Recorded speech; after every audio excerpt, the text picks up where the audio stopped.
we'll open it up right to questions. Front row right here, Austin. Well, Ryan, you got a 4-quarter test. How did you think Ohio State handled it? There was a point in the game there where we were taking shots, and we brought the team together, and offense and defense together. Typically, you don't have an opportunity to do that in a game. There was a timeout in the field. I think it was to review the fumble, yeah. And I said, we talked about going into a big heavyweight match, and you're going to take shots. And one of the things about playing in a game like this is you have to be willing to take punches, and you have to not flinch when it happens. And that was a great example. That was the first time we were taking shots right there. 14 straight points, and not proud of that because we literally gave it to them. We handed them the ball. And we're going to get that fixed. But then to see the response of everybody involved, see the guys make some big plays, the big catch by Olave on offense, but then just to see the defense just impose their will, it was unbelievable to see the response. And that was the first time I've really felt, it was a little bit in the Wisconsin game, but that we were reeling right there. And now we had to respond. And our backs were up against the wall, and we did. And so to win a game like that was not clean, shows the toughness that we have because, you walk out of that game thinking, we probably could have won a lot bigger than that. But Penn State's a great team. They did a really good job. But at the end of the day, we got to take care of the ball. And, I said it to one of the coaches, maybe it's been a little too easy at times. And this was hard today. And we learned some lessons, and now hopefully we can grow from there. Over to the left. Bill? Ryan, how'd you like your first playoff game? Well, it was about what I expected, which was, from the beginning to the end, it was you couldn't take a deep breath at all. I felt like you were holding your breath for 60 minutes of football. But that's what you expect when you play a great team like Penn State. They came out and they battled really hard. They got really good players, really good scheme. And but just to see the toughness of our guys, it was really great. Can you go through the decisions on it might be long, 4 fourth downs. You went for it twice on 4th down on the second scoring drive. You punted near the 50 on 4th and short. And then obviously the last one where it looked like Justin got nicked up. Yeah, so I guess we'll take them back and then help me through it because my brain's probably scattered right now. The last one, it was 4th and 4. Didn't want to kick a field goal at that time and have a low trajectory field goal get blocked at that point. I didn't think it was smart. And it was 4th and 4. And at that point, running the ball doesn't eat the clock up. We had been running the ball in the 4th quarter because I felt strong about the defense, and I felt like they were playing well, and we needed to eat the clock and kind of get out of the game is the way I felt on offense. So I wasn't as aggressive. But that 4th and 4, it was a chance to shoot the ball in the end zone. And they came with a blitz. They did a really good job with it. We didn't pick it up. I would have liked to see Justin just throw it away, obviously, to not take the hit. He was trying to make a play. And those are the things that happen. You make the decisions, and you do the best you can. The next one was the one at midfield. Yeah, so, again, I felt the defense was playing great. It was 4th and short, and I just felt like if Drew could keep him inside the 10-yard line, that our defense and our fans, who were unbelievable again today, I don't know how many false starts that we got with the noise, but it was great. And we asked Buckeye Nation to be loud in this game, and they were exactly that. They were a factor in this game, and I can't give them enough credit. I know how much our team appreciates everybody coming out early and being loud. That means everything to us. So, again, thank you. But I knew if we could pin them in, play the field position game, would be okay. What was the other one?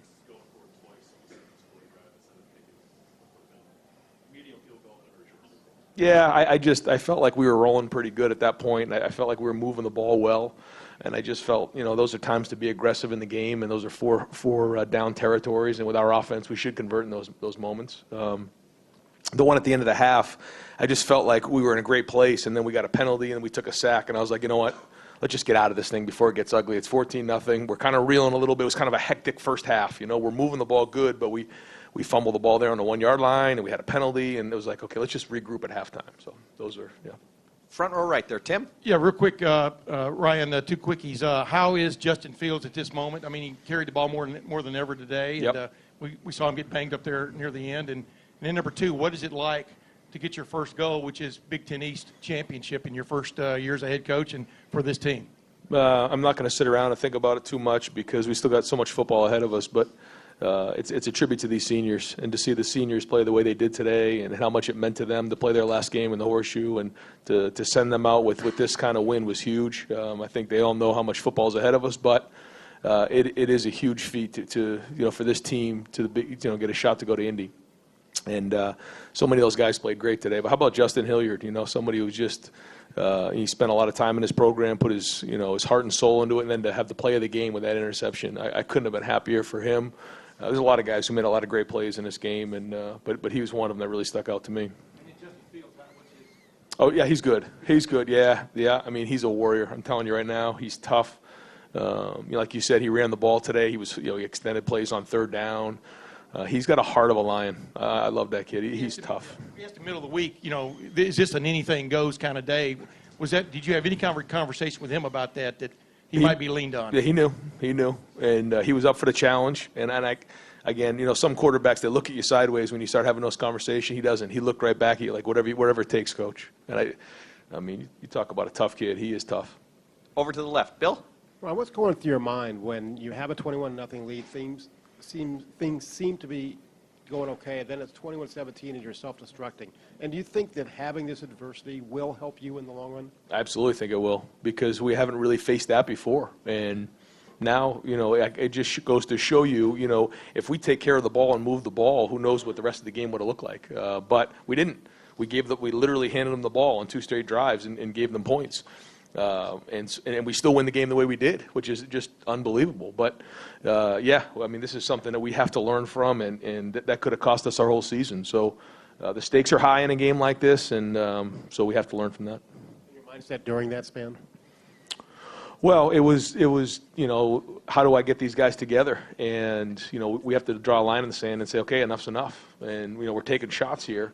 And so, we had that timeout where they were checking the fumble, and I think that the referee said, I think it's a fumble. So we rallied those guys together and just, hey, listen, what kind of response are we going to have? It's the leaders and the older guys, and to their credit, they responded in a big way. Over to the right. Dennis? Ryan, I don't want to suppose things, but you seem really fired up after the game like this. Did you learn things about the team today that you didn't winning every game by at least 24 points? Yeah, for sure. I think when you win games like that, you know your team, but you don't see them in that environment. You don't see them with everything on the line. I mean, you talk about everything on the line. Everything's on the line at that moment, and everything's real, and the momentum's going their way. You can feel it. And at that point, how do you have the strength to then turn the tides and get the momentum back towards you? That's not easy to do, and they did it. And again, I'm proud to be their coach. I'm proud to be part of this thing. It's a special group. And that's what happens when you play in a game like this. It's not pretty. It's not always going to be that way. But if you just keep swinging, that's life. And what a great lesson for our guys to learn. Over to the left. Steve? Yeah, Coach, your defense, I think, only gave up 60 yards, I want to say, in the first half, something along those lines, maybe a little bit more. But the turnovers kind of put them in a tough spot. And then at the end, you get the negative plays. You get the sacks. And Chase Young in particular, 3 sacks today, coming back off of a tough situation for him. Thought about the defense and Chase Young. Oh, my gosh. I just think Chase Young deserves to be in New York. I mean, how dominant of a player is Chase Young? And the impact he has on the game is just unbelievable. And the defense in general, I thought Shaun Wade did a tremendous job on Hamler. He's a really good player. I thought, again, Akuda and Arnett were excellent. Pete Werner had to match up against Freiermuth all day. I thought he did a good job with those guys. We did a good job up front. I thought Baron Browning flashed at times. Malik was fighting. I mean, they were all in there, really working hard, and they won a line of scrimmage. But like you said, it was gritty. And when you look at the game at halftime, looking at the statistics, we were 250 total yards offense. I think, like you said, maybe 60 yards of total offense on the other side. Yeah, 4 first downs, and it's only 14-0. And you're like, my God. You can get in those games, and it can be so frustrating, but you just have to keep swinging, and it's not going to be perfect, and that's life. And it was just good to get an ugly win like that. Third row right. Teddy? Ryan, what's your philosophy on Michigan? Are you just a pure week-to-week guy, or have you been talking about that team all season and preparing for them in any way? Yeah, we live it every day. The team up north is something that we talk about every single day, and the best way to respect the rivalry is to work it every day, and we do. And so, once this game got over, we are going to enjoy this one. I mean, this was a hard-fought win, the top 10 team, really well coached, but quickly we transitioned to that rivalry game, which means everything to us. Over to the left. Doug? Ryan, specifically, again, the 4th and 5 early on where you call the quarterback run for Justin. I mean, you definitely could have kicked the 43-yard field goal there to try to go up 2 scores. Was there any hesitation in your mind, or did you?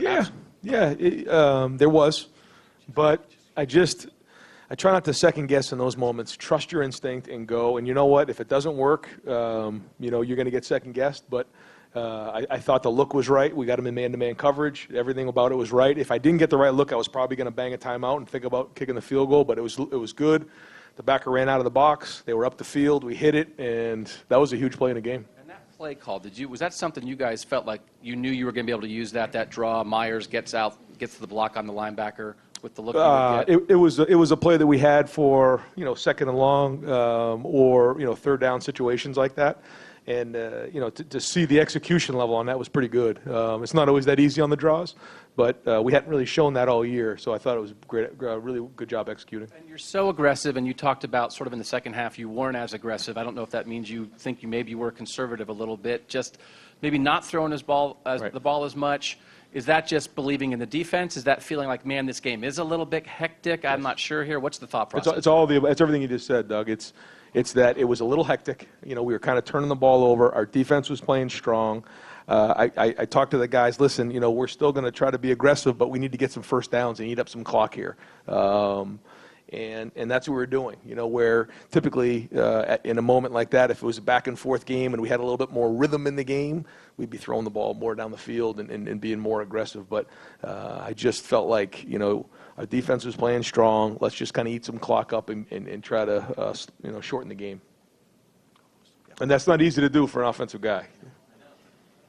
And punting the ball at that one point was not easy either, Jeez. Third row right. Rob? Yeah, Ryan, along those lines, it looked like you were married to the run right from the get-go. I think 91 yards on that first series, and then 20 carries, was it, for Justin? Is that something you thought you had to do coming into the game?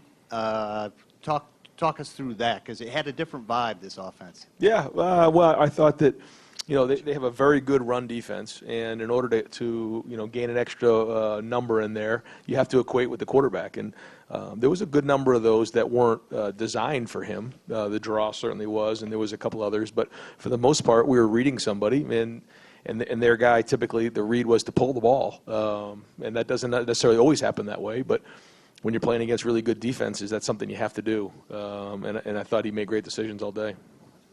To give future opponents a look, something else to think about. Does that factor into this at all? No, this is all about winning this game. Yeah. A lot of Olave with the catch in the end zone there. Was that unbelievable? I thought he and KJ, those two big throws and catches were huge in this game. We're looking for explosives in that area, and huge play. I thought KJ did a great job creating separation on that route, and then Chris just going up and just the heart of somebody to go up and get a ball like that. I thought Justin threw two really good balls there, but in big moments, those are clutch throws. The things that you think about, and 5 years from now, you go back, those are the plays. But to see Chris go up and get that ball and battle for that ball, what an unbelievable play. Folks, we have times for just a couple more, because we have players and coaches coming up. Over to the left, Ari. Hey, Ryan, 5 years ago, on the same day, Justin Hilliard and Jayshon Cornell announced their commitments, and that was like one of the most impactful or biggest recruiting days of the last decade, dating back to the beginning of Urban Meyer's tenure here.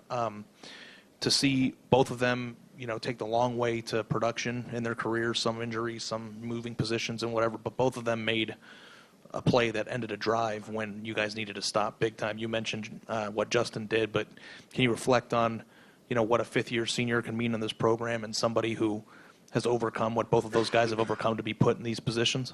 I mean, I couldn't put it into words. There's so much that goes into what you just said, and it's a great question because, Justin Hilliard and Jayshon Cornell are two guys that are their men in our program. And to have the maturity of guys like that who were, 22-year-old men, in the same room with 18-year-old guys who just came out of high school, there's such a different maturity level.